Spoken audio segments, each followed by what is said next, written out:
Going back to Bob Chapman, though, we've got the Coast Guard hearing reports, and that's actually in my stack from 3 days ago. A caller called in, though, and brought it up, and I'm like, oh, my gosh, I meant to cover that, because here I am at home reading this and freaking out, where they said, we've never put a pipe this big on. We've never attached a bigger pipe to a smaller pipe.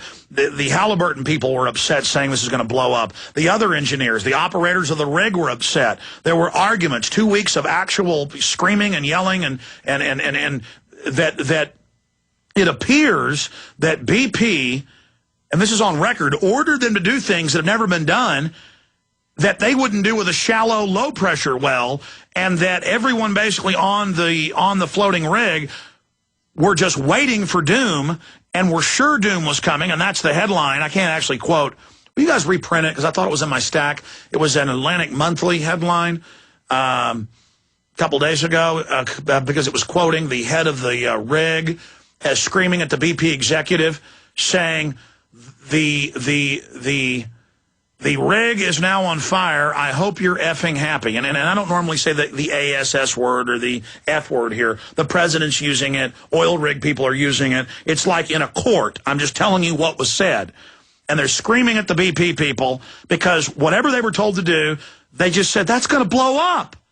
So is it pure hubris by BP, believing they're God because the CEO is good at playing golf? He thought he could tell the engineers what to do. Or did they know giving that order would cause this, and then why? In closing, Bob Chapman, why would they want to run this false flag?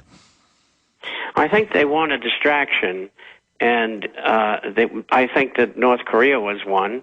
And I think to an extent, perhaps the Israeli episodes are in the same genre, so to speak. But this is a long-term problem, and it would have been anyway. Now it's going to be 10s and 20s of years. And they want people worried about all of the things that are going to happen to the Gulf or are in process. And if they're thinking about that, they're not worrying about the stock market not going up, the sovereign debt in Europe. They're not worried about the price of gold hitting new highs all the time. The people are distracted. They're doing something else. And as you said earlier, they're going to have a war. And that's another distraction. Of course, it'll also get rid of all those useless eaters. And so they plan these things. I mean, look at Pearl Harbor and so many other instances. I know it's disheartening, but that's what these people do. Absolutely. They know what they're doing, and they Katie barred the door because so they can maintain control of their financial fraud and gain more control. They are going to pull the stops out. And if Israel has to make a boneheaded move as a distraction for these people, Israel will follow orders. And if BP's got to blow an oil rig sky high by giving people orders they know is going to cause a blowout, probably bigger than they thought, though, is the word.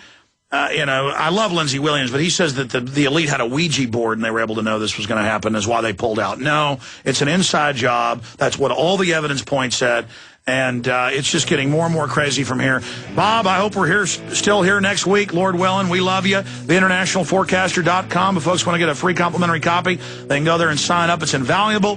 They can also call Midas Resources. And they get 1 gold franc. They get a free year of it. 800-686-2237. 800-686-2237. Bob, you're the best. We'll talk to you next week, sweetie pie. Thank you. Bye-bye. You bet. Take care. All right, we'll be back. Stay with us, ladies and gentlemen. Free Talk Live, folks. Coming up.